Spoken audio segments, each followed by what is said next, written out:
నమస్కారం, SRTV news కి స్వాగతం. హెడ్లైన్ చూద్దాం.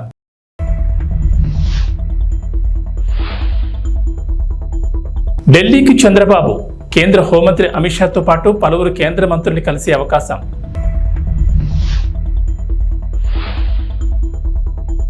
స్థానిక సంస్థల ఎన్నికల్లో బీసీ రిజర్వేషన్ల పెంపు, సీఎం రేవంత్ రెడ్డి ఆదేశాలు.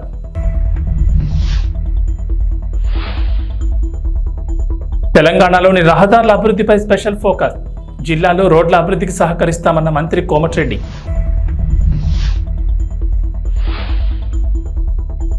ఏపీ తెలంగాణకు రెడ్ అలర్ట్, పలు జిల్లాల్లో భారీ వర్షాలు. ఆంధ్రప్రదేశ్ ముఖ్యమంత్రి నారా చంద్రబాబు నాయుడు ఇవాళ ఢిల్లీ వెళ్తున్నారు. ఈ పర్యటనలో భాగంగా ఆయన కేంద్ర హోంమంత్రి అమిత్ షాతో పాటు పలువురు కేంద్ర మంత్రులు కలిసే అవకాశం ఉన్నట్లు తెలుస్తోంది. కేంద్ర హోంశాఖ మంత్రి అమిత్ షాను కలిసి ప్రధానంగా విభజన సమస్యలు పరిష్కరించాలని కోరే అవకాశం ఉందని చెబుతున్నారు. అలాగే ఇతర రాజకీయ అంశాలపైన చర్చించే అవకాశం ఉన్నట్లు తెలుస్తోంది. ఇవాళ ఉదయం 11 గంటలకు సచివాలయంలో చంద్రబాబు అధ్యక్షతన కేబినెట్ సమావేశం జరగనుంది. అనంతరం మధ్యాహ్నం 4 గంటలకు ఆయన ఢిల్లీకి వెళ్తారు. రాత్రికి అక్కడే బస చేస్తారు. ఈ నెల 3న చంద్రబాబు ఢిల్లీ వెళ్లి ప్రధాని నరేంద్ర మోడీతో పాటు పలువురు కేంద్ర మంత్రులను కలిశారు. రాష్ట్రానికి సంబంధించిన అంశాలపై చర్చించారు. 2 వారాల వ్యవధిలోనే చంద్రబాబు మరోసారి ఢిల్లీ వెళ్లడం ఆసక్తికరంగా మారింది. మరోవైపు GPS జీవో గెజెట్ నిలిపివేయాలని ముఖ్యమంత్రి చంద్రబాబు ఆదేశించారు. ఈ జీవో జారీ చేయడంపై అధికారులను సీఎం ప్రశ్నించారు. సచివాలయంలో ఆర్థిక శాఖ సమీక్షలో ఈ అంశంపై ఆరా తీసి గత ప్రభుత్వ ప్రతిపాదనపై ఇప్పటి ప్రభుత్వంలో ఉత్తర్వులు ఇవ్వడం ఏంటని అభ్యంతరం వ్యక్తం చేశారు. అసలు ప్రభుత్వ పెద్దల దృష్టిలో లేకుండా గెజెట్ ఎలా వచ్చింది అనే వ్యవహారంపై విచారణ చేయాలని ఆదేశించారు. వెంటనే జీవో గెజెట్ను నిలిపివేయాలని, గత ప్రభుత్వ హయాంలో తీసుకొచ్చిన ఈ GPS పై ప్రభుత్వ పెద్దలకు తెలియకుండా ఆర్థిక శాఖ రహస్యంగా జీవో, ఆ తర్వాత గెజెట్ విడుదల చేసింది. తెలంగాణలో మరో ఎన్నికల సంబరానికి సమయం దగ్గర పడుతోంది. ఇటీవలే పార్లమెంట్ ఎన్నికలు ముగియగా ఇప్పుడు సర్పంచ్ ఎన్నికలకు సమయం ఆసన్నమైంది. ఇప్పటికే సర్పంచులు, జడ్పీటీసీలు, ఎంపీటీసీల పదవీకాలం ముగియగా త్వరలోనే ఎన్నికలు నిర్వహించేందుకు రేవంత్ రెడ్డి సర్కార్ సన్నద్ధమవుతోంది. ఈ క్రమంలోనే స్థానిక సంస్థల్లో బీసీ రిజర్వేషన్ల పెంపుతో పాటు ఇతర అంశాలపై సచివాలయంలో సీఎం రేవంత్ రెడ్డి ఉన్నత స్థాయి సమీక్షా సమావేశం నిర్వహించారు. స్థానిక సంస్థల ఎన్నికల్లో వెనుకబడిన తరగతుల రిజర్వేషన్లు పెంచడానికి అవసరమైన కార్యాచరణ ప్రణాళిక రూపొందించాలని అధికారులకు రేవంత్ రెడ్డి కీలక ఆదేశాలు జారీ చేశారు. రాష్ట్రంలో కులగణన నిర్వహించాలని ప్రభుత్వం ఇప్పటికే నిర్ణయం తీసుకున్నందున ఆ నివేదిక ఆధారంగా పంచాయతీ ఎన్నికలకు వెళ్లడానికి ఎంత సమయం పడుతుందన్న వివరాలను అధికారులను అడిగి తెలుసుకున్నారు. బీసీ రిజర్వేషన్ల పెంపుతో పాటు స్థానిక సంస్థలకు కేంద్ర ప్రభుత్వం నుంచి వచ్చే నిధులు ఆగిపోకుండా సాధ్యమైన తొందరగా ఎన్నికలు నిర్వహించేందుకు అవసరమైన ప్రణాళిక సిద్ధం చేయాలని రేవంత్ రెడ్డి ఆదేశించారు.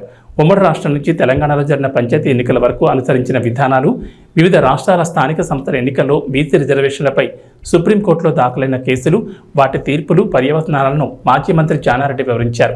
ఇప్పటి వరకు అనుసరించిన రిజర్వేషన్ల విధానాలపై క్రమపద్ధతిలో నివేదిక రూపొందించాలని అధికారులను రేవంత్ రెడ్డి ఆదేశించారు.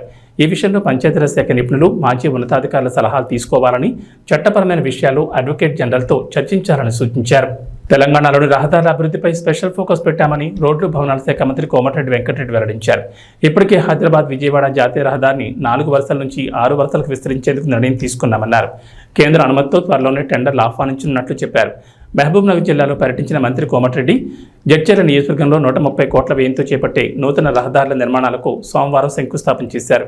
అనంతరం అక్కడ ఏర్పాటు చేసిన సభలో మాట్లాడిన కోమటిరెడ్డి జిల్లా ప్రజలకు గుడ్ న్యూస్ చెప్పారు. జిల్లాలో రోడ్ల అభివృద్ధికి సహకరిస్తామని చెప్పారు. జడ్చర్ల, మహబూబ్ నగర్, బత్పూర్ను కలుపుతూ కొత్తగా రింగ్ రోడ్ ప్రాజెక్టును తీసుకొస్తామని వెల్లడించారు. హైదరాబాద్, బెంగళూరు జాతీయ రహదారి విస్తరణపైన కీలక ప్రకటన చేశారు. ఈ రహదారిని 12 వరుసలుగా విస్తరించడానికి కేంద్ర మంత్రి గడ్కరీతో మాట్లాడామని చెప్పారు. త్వరలోనే ఈ పనులను కూడా ప్రారంభించేందుకు ప్రయత్నిస్తున్నట్లు చెప్పారు. 6 గ్యారంటీల అమలు దిశగా తమ ప్రభుత్వం పనిచేస్తుందన్నారు. ఇప్పటికే మహిళలకు ఉచిత బస్సు ప్రయాణ సౌకర్యం కల్పించామని, గ్యాస్పై రాయితీ, ఉచిత విద్యుత్ అమలు చేస్తున్నట్లు వెల్లడించారు. తెలుగు మీడియా సోదరులకు, మీ కెమెరామెన్ కానీ, మీ స్టాఫ్ కానీ కొత్త సంవత్సరం వచ్చిన తర్వాత మొదటిసారి మనం కలవడం జరుగుతుంది. చాలా సంతోషం. మీ అందరూ కూడా శుభాకాంక్షలు తెలియజేసుకుంటూ, తెలంగాణలో కూడా మేము దాదాపు 8 సీట్లు గెలవడమే కాదు, మా ఓటు షేర్ కూడా పెంచుకొని ఒక సుస్థిరమైన పాలన, ప్రజా సంక్షేమమైన పాలన అందిస్తున్నాము. మీ అందరూ కూడా చూస్తున్నారు. ఈరోజు తెలంగాణలో గత 3-4 సంవత్సరాల క్రితం ఫస్ట్ ఆఫ్ ఆల్ 2016లో అనౌన్స్ చేసి 2018 నుంచి రీజనల్ రింగ్ రోడ్ మీద చర్చ జరుగుతుంది తప్ప ముందడుగు పడతలేదు. గత ప్రభుత్వం దాని మీద కొన్ని అనౌన్స్ చేసినప్పుడు యూటిలిటీ చార్జ్ కడతామని చెప్పి ఒప్పుకొని తర్వాత వాళ్ళు మేము కట్టామని చెప్పడం, నేషనల్ హైవే వాళ్ళు దాన్ని బ్యాక్ పోవడం, మళ్ళీ మా గవర్నమెంట్ వచ్చిన తర్వాత నేను వచ్చి గడ్కరీ గారి ఆనరబుల్ మినిస్టర్ గారిని కలిసి సీఎం గారు నేను ఇద్దరం కలిసి వారిని ఒప్పిస్తే వాళ్ళు యుటిలిటీ ఛార్జ్ కూడా మీరు కట్టే అవసరం లేదు, మేమే కట్టుకుంటామని చెప్పి ముందుకు వచ్చి రావడం, దాన్ని వేగవంతం చేసే ప్రక్రియలో ఎలక్షన్ కోడ్ వచ్చినప్పుడు కొద్దిగా ఆలస్యమైంది. మేము అనుకున్న వర్క్స్ అందులో రీజనల్ రింగ్ రోడ్తో సహా హైదరాబాద్ విజయవాడ జాతీయ రహదారిని 6 లేన్లుగా మార్చే, అది ఒక దేశంలోనే ఎక్కువ ట్రాఫిక్ ఉన్న రోడ్డు, 60,000 వెహికల్స్ పర్ డే వస్తాయి. జిఎంఆర్ అనే సంస్థ టోల్ రోడ్ తీసుకొని యాక్చువల్గా 2024లోనే 6 లేన్ కంప్లీట్ చేయాలి. కానీ వాళ్ళు వివిధ కారణాలు చూపిస్తూ కోర్టుకు వెళ్తూ దాన్ని 6 లేన్గా టేకప్ చేయలేదు. ఎన్నో యాక్సిడెంట్లు అయ్యి ఎంతోమంది చనిపోవడం, ఎంతోమంది హ్యాండిక్యాప్డ్ కావడం జరుగుతుంది. దాన్ని నేను ఎంపీగా ఉన్నప్పుడు ఆనరబుల్ మినిస్టర్ గడ్కరీ గారిని అడిగితే 375 కోట్లతో 17 యాక్సిడెంట్ స్పాట్ గుర్తించి 375 కోట్లు శాంక్షన్ చేయడం జరిగింది. శాంక్షన్ చేసిన తర్వాత 2 సార్లు జిఎంఆర్ వారు కోర్టుకు పోయాను. మళ్ళీ దాన్ని క్యాన్సిల్ చేస్తే 3rd టైం మళ్ళీ టెండర్ పిలిచి నిన్ననే పనులు కూడా ప్రారంభించిన సంగతి మీ అందరికీ తెలుసు. అవి కూడా డిసెంబర్ లోప టెంపరీ రిలీఫ్, అట్లీస్ట్ యాక్సిడెంట్ తక్కువ చేస్తూ హైదరాబాద్ను విజయవాడని వెంటనే 6 లేన్గా చేయాలని చెప్పి ఈరోజు నేను మా ఈఎన్సీ గారు గణపతి రెడ్డి గారు ఇంకా మిగతా అధికారులతో కలిసి మినిస్టర్ గారిని చెప్పడం జరిగింది. త్వరలోనే దాని మీద మీటింగ్ పెట్టి దాన్ని పరిష్కరిస్తామని చెప్పి వారు హామీ ఇవ్వడం జరిగింది. రీజనల్ రింగ్ రోడ్ కూడా దాన్ని సపరేట్గా మీటింగ్ పెడతాను, దాన్ని కూడా రివ్యూ చేద్దామని చెప్పి వారు చెప్పడం జరిగింది. దాంతోపాటు 16 రోడ్లు గత 3-4 సంవత్సరాలుగా పోయిన మా రాష్ట్ర ప్రభుత్వం పట్టించుకోకపోగా కేంద్ర ప్రభుత్వం మీద వాళ్ళు ఒత్తిడి తీసుకురావడం కానీ వాళ్ళని కలవడం చేయకపోతే ఆ రోడ్లు పెండింగ్ ఉన్న ఇంపార్టెంట్ రోడ్స్ లిస్ట్ 16 లిస్టు మీకు ఇస్తాం. మేము ఆ లిస్టు దాన్ని కూడా కొత్త నేషనల్ హైవేగా మారి సక్సెస్ 3వసారి మళ్ళా సర్ఫేస్ ట్రాన్స్పోర్ట్ మినిస్టర్ అయిన వారిని వెంకటేశ్వర స్వామి మూర్తి విగ్రహంతో సన్మానించడం జరిగింది. తెలంగాణ ప్రభుత్వం తరఫున R&B శాఖ తరఫున నేషనల్ హైవే నిధులు ఎక్కువ ఇవ్వాలని, అలాగే వారు కూడా ఆరోగ్యంగా ఉండాలని వారి సహకారం కోరడానికి రావడం జరిగింది.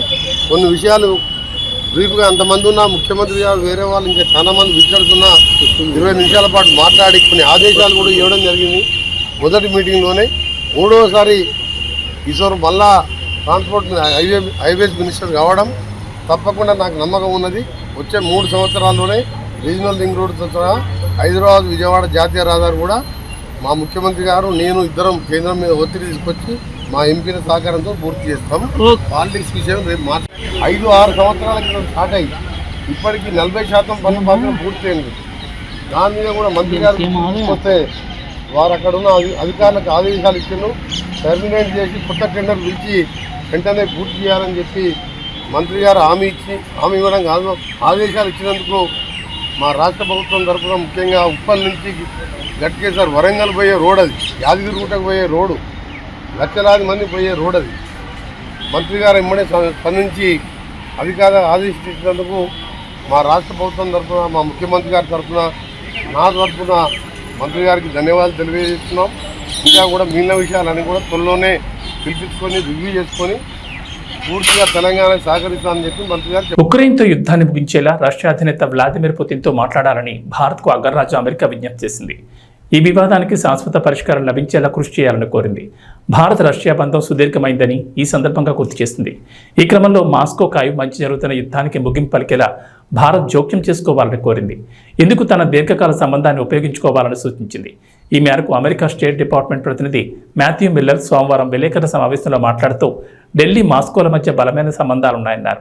ఈ నేపథ్యంలో యుఎన్ చార్టర్ను గౌరవించాలని పుతిన్కి చెప్పాలని కోరారు. పుతిన్ చట్టవిరుద్ధమైన యుద్ధం చేస్తున్నారని ఆరోపించారు.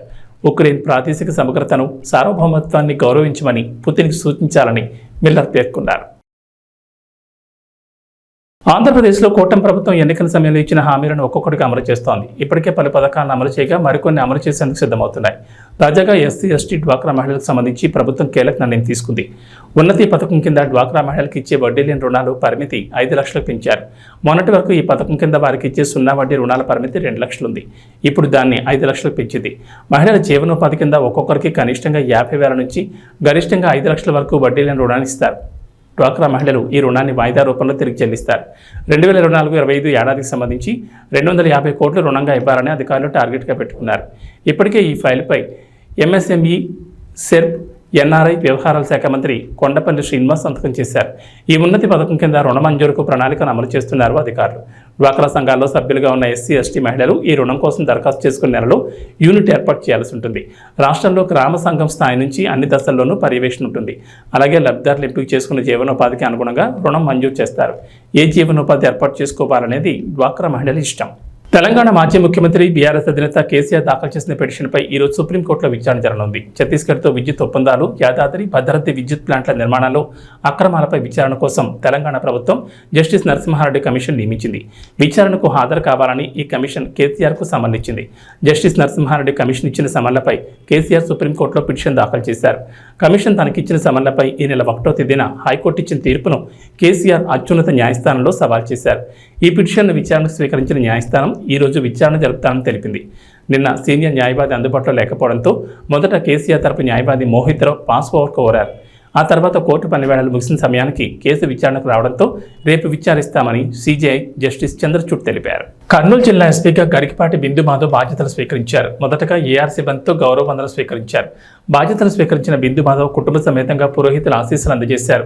ఈ సందర్భంగా జిల్లా ఎస్పీ మాట్లాడుతూ కర్నూలు జిల్లా ఎస్పీగా రావడం తనకు చాలా సంతోషంగా ఉందని, ఈ అవకాశం కల్పించిన రాష్ట్ర ముఖ్యమంత్రికి, రాష్ట్ర డీజీపీకి ప్రత్యేక ధన్యవాదాలు తెలియజేస్తున్నామన్నారు. జిల్లాలో శాంతి భద్రతల పర్యవేక్షణ లక్ష్యంగా పటిష్ట చర్యలు చేపడతామన్నారు. ప్రజలకు సేవలు అందించేందుకు ఎల్లప్పుడూ అందుబాటులో ఉంటామన్నారు. మహిళల భద్రతకు, మహిళలపై జరిగే నేరాలపై ప్రత్యేక చర్యలు తీసుకుంటామన్నారు. 100 రోజుల కార్యాచరణ ప్రణాళికలో గంజాయి నిర్మూలనకు చర్యలు తీసుకుంటున్నామన్నారు. సైబర్ నేరాలు మరియు దొంగతనాలపై ప్రత్యేక దృష్టి సారిస్తామన్నారు. ఫ్యాక్షన్ ప్రభావిత గ్రామాల్లో ప్రత్యేక నిఘా ఉంచుతామన్నారు.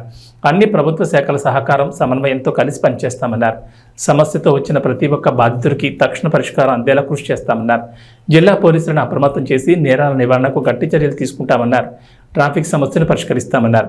సీసీ కెమెరాల నిఘాను బలోపేతం చేస్తామని, జిల్లా పోలీస్ శాఖకు జిల్లా ప్రజలు మరియు మీడియా వారు తమ వంతు సహకారం అందించాలని కోరుకుంటున్నామన్నారు.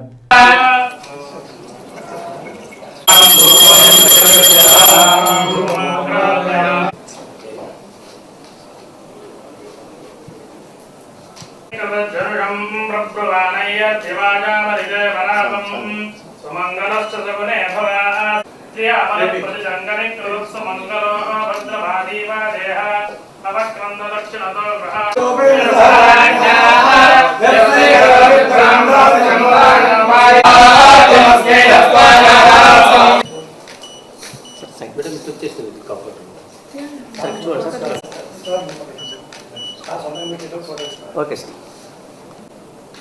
ఓకే సార్, కొద్దిగా పై పెట్టండి. Okay sir.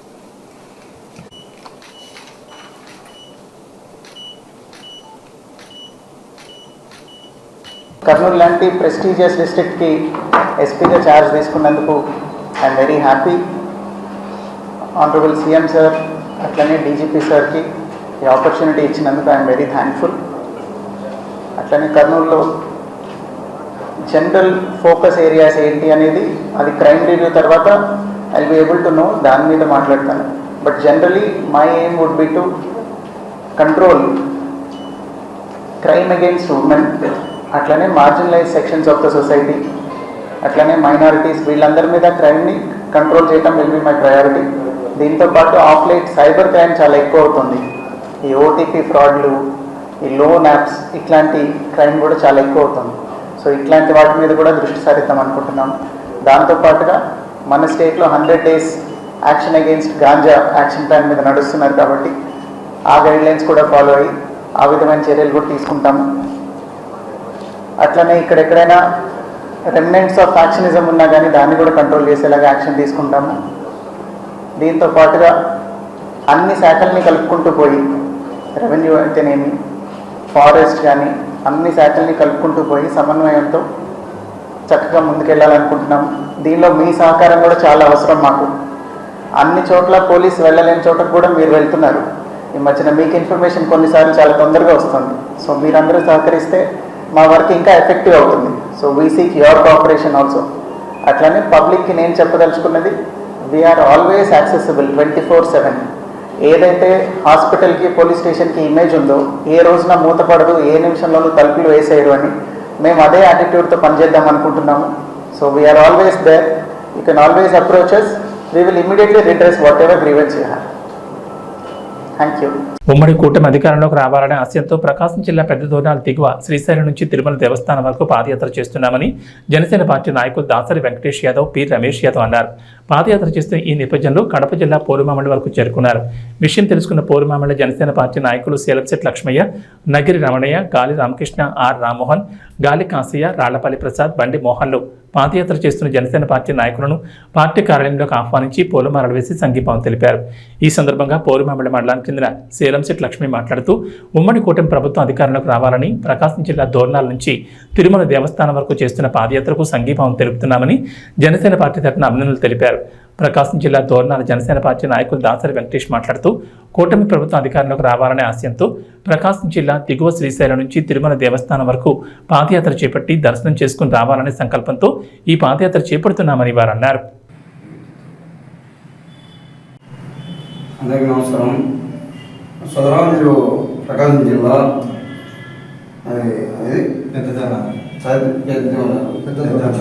మీరు వచ్చారు. మీ ఆశయం ఏంటి? ఎందుకు పాదయాత్ర చేస్తున్నారు? మీ ఆశయం ఎందుకు పాదయాత్ర ఎందుకు కోరుతున్నారు? పోయేదానికి మీ ఆశయం తెలియవచ్చు. అందరికీ నమస్కారం. టీడీపీ నాయకులకి, జనసేన నాయకులకి, కార్యకర్తలకు అందరికీ పేరు ధన్యవాదాలు. రాష్ట్రంలో ఎన్డీఏ కూటమి భారీ విజయం సాధించాను. దాంతోపాటు భారీ విజయం టీడీపీ అధ్యక్షుడు చంద్రబాబు నాయుడు గారు సీఎంగా కావాలని, అలాగే జనసేన అధ్యక్షుడు పవన్ కళ్యాణ్ గారు డిప్యూటీ సీఎం అవ్వాలని మా కోరిక మేరకు మేము తిరుమల వెంకటేశ్వర స్వామికి మొక్కున్నాము. వాళ్ళిద్దరూ అసెంబ్లీలో అలా అడుగు పెడితే మేము పాదయాత్ర చేస్తామని మా పెద్దనాల గ్రామం నుంచి, అలాగే మేము అనుకున్నట్టుగానే చంద్రబాబు నాయుడు గారు సీఎం అయినారు. అలాగే పవన్ కళ్యాణ్, జనసేన అధ్యక్షుడు పవన్ కళ్యాణ్ గారు డిప్యూటీ సీఎం అయినందుకు గాను మా పెద్దనాల గ్రామం నుంచి తిరుమలకి పాదయాత్రగా బయలుదేరి ప్రస్తుతం పోరుమామల గ్రామానికి చేరుకున్నాం. పోరుమామల గ్రామంలో జనసేన నాయకులు, కార్యకర్తలు మమ్మల్ని స్వాగతించి వాళ్ళు సత్కరించి నందుకు జనసేన నాయకులకి ధన్యవాదాలు.